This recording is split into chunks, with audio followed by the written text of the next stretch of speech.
Dieu Tout-Puissant dit: L'arrogance est la source du tempérament corrompu de l'homme. Plus les gens sont arrogants, plus ils sont susceptibles de résister à Dieu. En quoi ce problème est-il grave? Non seulement les gens dotés d'un tempérament arrogant considèrent tous les autres comme inférieurs à eux, mais pire que tout, ils sont même condescendants à l'égard de Dieu. Même si extérieurement certains peuvent donner l'impression de croire en Dieu et de le suivre, ils ne le traitent pas du tout comme Dieu. Ils ont toujours le sentiment de détenir la vérité et se tiennent en haute estime. Voilà l'essence et la source du tempérament arrogant. Et il provient de Satan. Par conséquent, le problème de l'arrogance doit être résolu. Avoir l'impression d'être meilleur que d'autres est insignifiant. Le problème crucial, c'est que le tempérament arrogant chez quelqu'un empêche de se soumettre à Dieu, à sa règle et à ses arrangements. Un tel individu se sent enclin à rivaliser avec Dieu au sujet du pouvoir sur les autres. Ce genre de personne ne vénère pas Dieu le moins du monde. Sans parler d'aimer Dieu ou de se soumettre à lui, les hommes, qui sont arrogants et vaniteux, surtout ceux qui sont arrogants au point d'avoir perdu leur bon sens, ne peuvent se soumettre à Dieu dans leur croyance en lui et vont jusqu'à s'exalter et se porter témoignage à eux-mêmes. Ce sont eux qui résistent le plus à Dieu. Si les hommes veulent en arriver à vénérer Dieu, alors ils doivent d'abord résoudre leur tempérament arrogant. Plus tu résous à fond ton tempérament arrogant, plus tu auras de vénération pour Dieu. Et alors seulement tu pourras te soumettre à lui et être capable d'obtenir la vérité et de le connaître. Amen. Dieu soit loué. J'ai toujours su que mon tempérament était arrogant. Sans comprendre ce passage, l'arrogance est la source du tempérament corrompu de l'homme. Plus les gens sont arrogants, plus ils sont susceptibles de résister à Dieu. Mais je ne me suis jamais souciée de chercher la vérité pour le corriger. Lorsque j'ai perturbé le travail de l'Église par mon arrogance en me vantant de mon ancienneté et en forçant les gens à m'obéir dans mon devoir, j'ai enfin compris les paroles de Dieu et vu comment l'arrogance peut pousser les gens à faire le mal et à résister à Dieu. Alors seulement j'ai cherché la vérité pour corriger mon tempérament arrogant. J'aimerais partager mon expérience. On t'écoute. En mai 2018, le devoir d'écriture m'a été assigné par l'Église. Au début, je ne me sentais pas du tout qualifiée pour cela. Je priais souvent et m'en remettais à Dieu dans mon devoir. J'échangeais sur les principes de la correction d'articles avec les autres sœurs. Après quelque temps, j'avais le sentiment de bien saisir les principes et les compétences professionnelles requises pour ce travail. Je me sentais à la hauteur. Mais au fil du temps, j'ai moins cherché les principes de la vérité dans mon devoir. Quand je corrigeais des articles, j'écoutais rarement les suggestions des autres et je me montrais assez têtue. Une fois, nous travaillions sur un article dont le raisonnement n'était pas clair. Deux sœurs ont suggéré d'échanger selon les paroles et les principes de Dieu pour comprendre le fond du texte avant de le corriger. Je me suis dit, avons-nous vraiment besoin de chercher les paroles de Dieu et les principes? On fait ça depuis longtemps. On devrait pouvoir régler ce petit problème toute seule. J'ai expliqué aux autres ma compréhension de l'article en insistant sur les raisons pour lesquelles mon point de vue était le bon. Les sœurs n'ont pas cherché les paroles de Dieu ni les principes vu que j'insistais. À la place, elles ont corrigé l'article selon ma compréhension. Une autre fois, nous échangions sur le fond d'un article. Les sœurs ont suggéré de chercher des ressources pédagogiques pour apprendre à mieux écrire. J'étais opposée à cette idée, j'ai songé. On a toutes corrigé beaucoup d'articles, alors pourquoi nous remettre à étudier? Le raisonnement d'un article, c'est du ressenti. Pourquoi régler un problème qui n'existe pas? Toutes les excuses étaient bonnes pour nous y mettre plus tard. Je leur ai appris ce que je savais sur l'écriture pour qu'elles puissent m'obéir. À la fin, les deux sœurs n'avaient plus d'autre choix que de m'écouter. Un jour, une nouvelle sœur m'a rejointe pour corriger des articles avec moi. J'ai découvert que c'était une nouvelle croyante et qu'elle n'avait jamais eu de devoir d'écriture auparavant. J'ai aussi constaté assez vite qu'elle n'était pas aussi douée que moi pour structurer les textes. Alors je me suis dit, je fais ce devoir depuis plus longtemps que toi. Je comprends mieux les principes et les compétences requises. Alors contente-toi de faire ce que je te dis. Une fois, j'ai vu qu'elle n'avait pas corrigé un article en accord avec mes idées. Cela m'a beaucoup dérangée. Et j'ai songé, c'est quoi ton problème? J'ai échangé avec toi en détail. Pourquoi tu ne m'as pas écoutée? Ça ne va pas? Je vais devoir me montrer sévère? Je l'ai donc réprimandé en pointant du doigt l'écran de l'ordinateur. Mais enfin, qu'est-ce que tu es en train de faire? Les idées sont toutes mélangées. Je connais mieux les principes et les compétences requises que toi, et si tu avais corrigé l'article comme je te l'avais dit, il ne serait pas aussi désordonné. Alors la sœur est devenue écarlate, et elle a baissé la tête sans un mot. En la voyant aussi vexée, je m'en suis voulu et j'ai pensé... Comment ai-je pu lui parler et l'embarrasser comme ça? C'est vrai. Non, je ne le referai plus jamais. Bien. Peu de temps après, nous discutions d'un article. Et j'ai pris le temps d'échanger de nombreuses idées avec elle. Mais elle ne l'a pas corrigé selon mes instructions. J'étais vraiment furieuse. Je me suis dit, mes suggestions de correction ont été acceptées par les autres membres. Même la responsable est d'accord, alors pourquoi tu ne fais pas ce que je te dis? Ça ne va pas. Il faut que je trouve un moyen pour que tu m'écoutes. J'ai donc échangé avec elle à plusieurs reprises, jusqu'à ce qu'elle accepte mes suggestions. En outre même, dans mes prières quotidiennes, je me servais de mon ancienneté dans la foi et de ma meilleure compréhension comme prétexte pour lui dire d'écouter certains sermons et de lire certains chapitres des paroles de Dieu, jusqu'à ce qu'elle ne sache plus quoi faire. Au fil du temps, la sœur s'est sentie très freinée. Au début, elle avait été bavarde et souriante aussi, et exprimait souvent son point de vue. Mais maintenant, elle était silencieuse et morose. Elle ne parlait presque jamais. Elle était aussi très négative et ne voulait plus faire son devoir ici. J'étais triste de la voir dans cet état, à cause de moi. Je me suis dit que je ne devais pas la traiter ainsi. Mais dès qu'il y avait un problème, mon arrogance se montrait malgré moi. Ah oui, les tempéraments arrogants sont profondément enracinés. C'est vrai. C'est vrai. On ne les change pas en se contrôlant soi-même. Non. Alors, comment t'en es-tu sortie? Peu après, des pustules sont apparues dans ma bouche.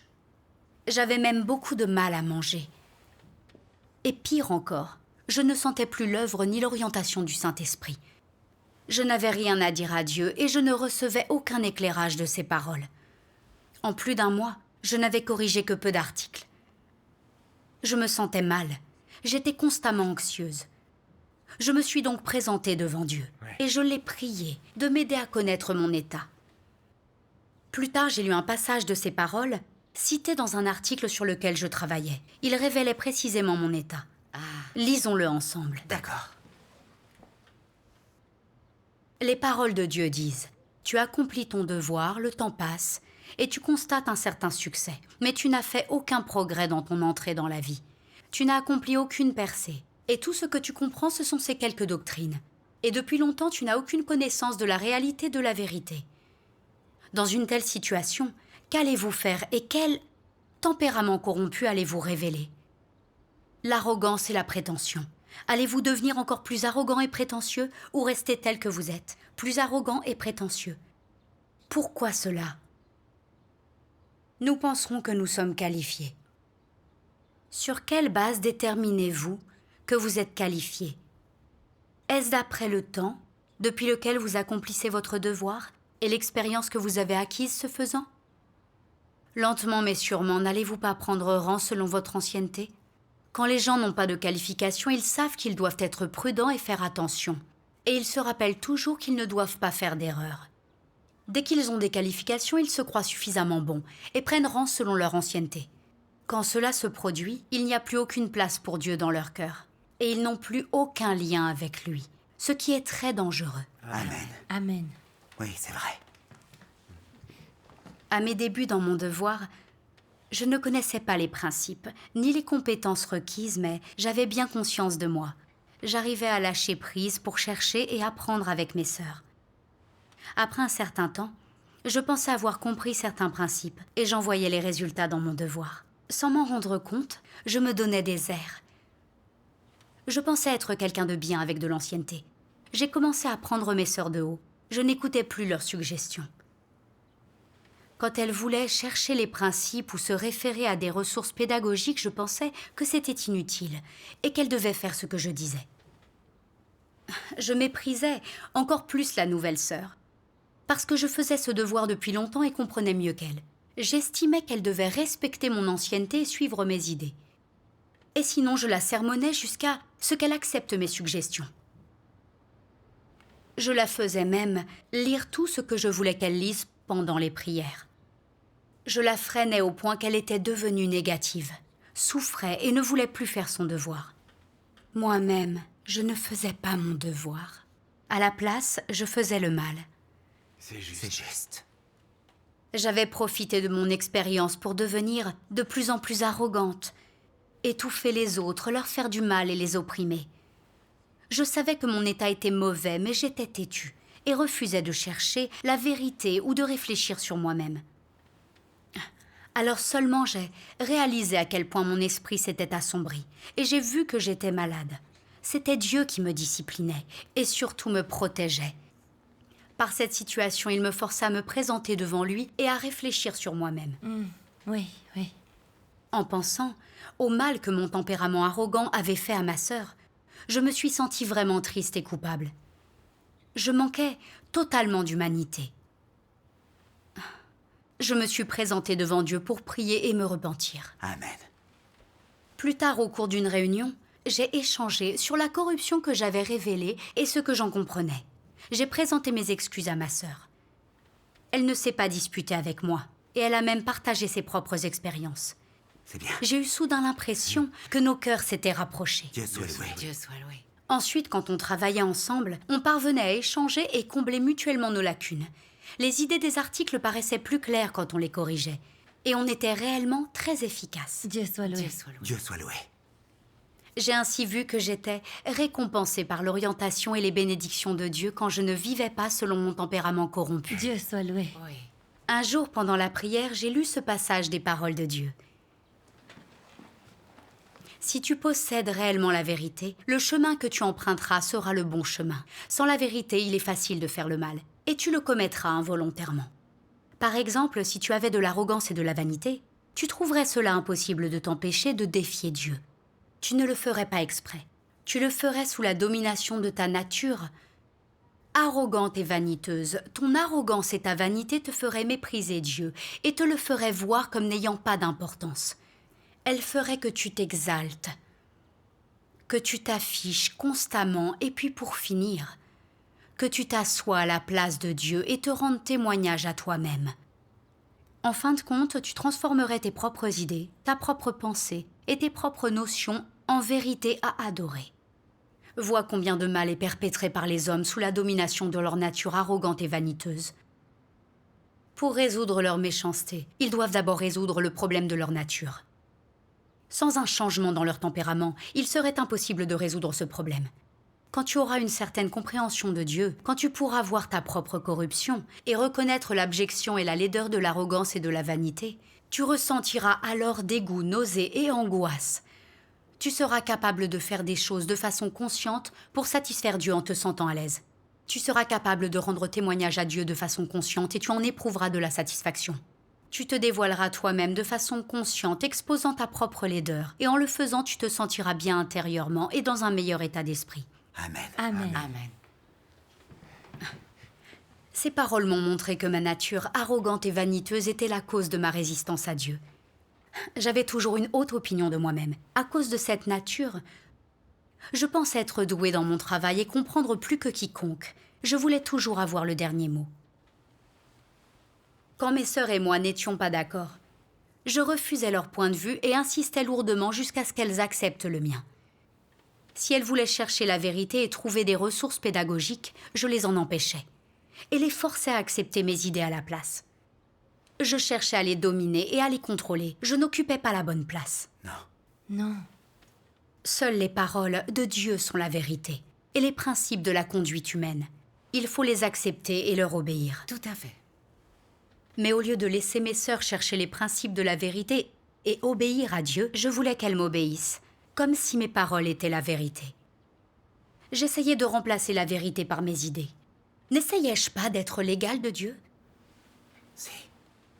Satan suit la logique selon laquelle il est son propre Seigneur à travers le ciel et la terre, et ceux qui lui résistent périssent. Il veut toujours diriger l'humanité et remplacer Dieu.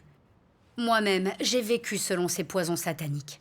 Je faisais ma chef cherchant à décider de tout et avoir le dernier mot. Non seulement j'ai fait mal à mes sœurs, mais j'ai porté atteinte au travail de l'Église.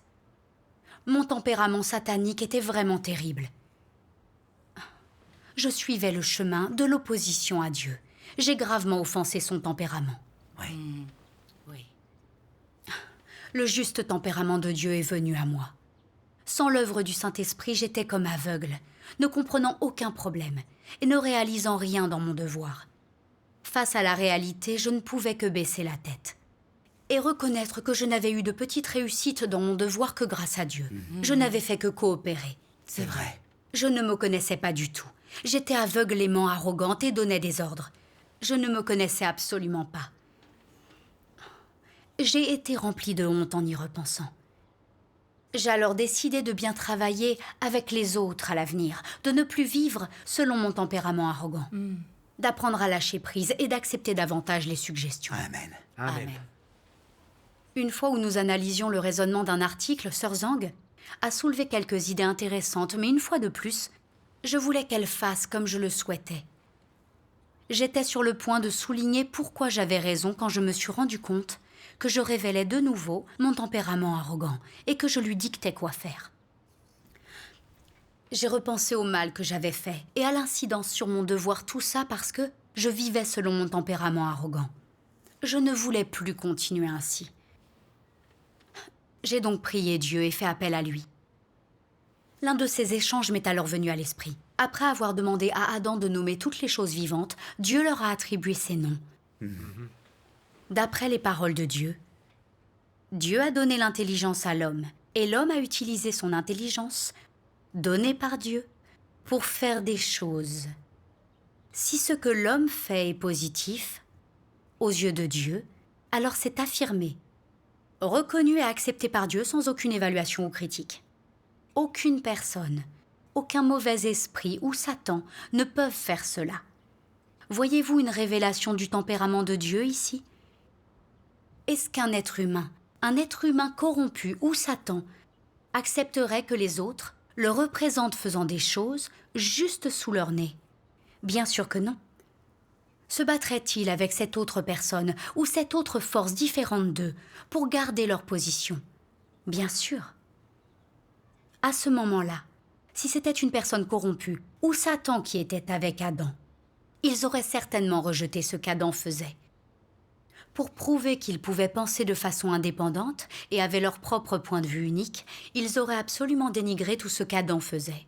Tu veux le nommer comme cela ? Eh bien, je vais le nommer comme ceci. Tu l'as nommé Albert, mais je vais le nommer Henri. Je dois étaler mon génie. Quel est ce genre de nature ? N'est-ce pas follement arrogant ? Mais Dieu a-t-il un tel tempérament ? Dieu avait-il des objections étranges contre cette chose qu'Adam faisait ? La réponse est non, sans équivoque. Dans le tempérament que Dieu révèle, il n'y a pas la moindre once de controverse, d'arrogance ou de suffisance. Cela est très clair ici. Amen. Amen. Méditer ces paroles de Dieu m'a incroyablement émue. Adam a nommé toutes les choses vivantes, et Dieu a approuvé ce qu'il a fait, sans rien changer du tout. L'homme fait des choses positives avec l'intelligence que Dieu lui a donnée, et Dieu les accepte. C'est vrai. J'ai vu combien Dieu est humble et caché, il ne se met pas du tout en valeur. Son essence est tellement belle et bonne. Amen. Oui. Par contre, moi qui suis moins que rien, j'étais arrogante, vaniteuse, et je me vantais de mon ancienneté. Je voulais toujours diriger l'équipe et qu'on m'obéisse. Je n'avais aucune honte. Pour revenir à mon anecdote, je voyais bien que les idées de Sœur Zhang étaient meilleures que les miennes, mais je les ignorais quand même, pour qu'elle fasse ce que je voulais. Par arrogance, j'étais devenue déraisonnable. Je me suis profondément haïe à cette pensée. J'ai eu envie de me gifler très violemment. J'ai prié Dieu en silence, lui disant que j'avais voulu lâcher prise et suivre les suggestions de ma sœur. Dieu soit loué. J'ai donc dit aux autres sœurs, « Les idées de Sœur Zhang sont plus intéressantes que les miennes, alors faisons comme elle dit. » Dieu soit loué. Les autres sœurs étaient toutes d'accord avec moi. Nous avons donc corrigé l'article ensemble. Avec l'aide de Dieu, le travail a été vite fini, sans accroc. Dieu soit C'est loué. merveilleux. Nous étions toutes infiniment très soulagées. Les 2 sœurs sont venues me parler ensuite. Tu as beaucoup changé, tu ne t'accroches plus autant à tes idées et tu acceptes les suggestions des autres. Dieu soit Amen. loué. soit loué. Dieu soit loué. Quand elles m'ont dit ça, j'ai remercié Dieu du fond du cœur. Dieu soit Amen. loué. Dieu soit loué. C'est magnifique. Cet échange nous aide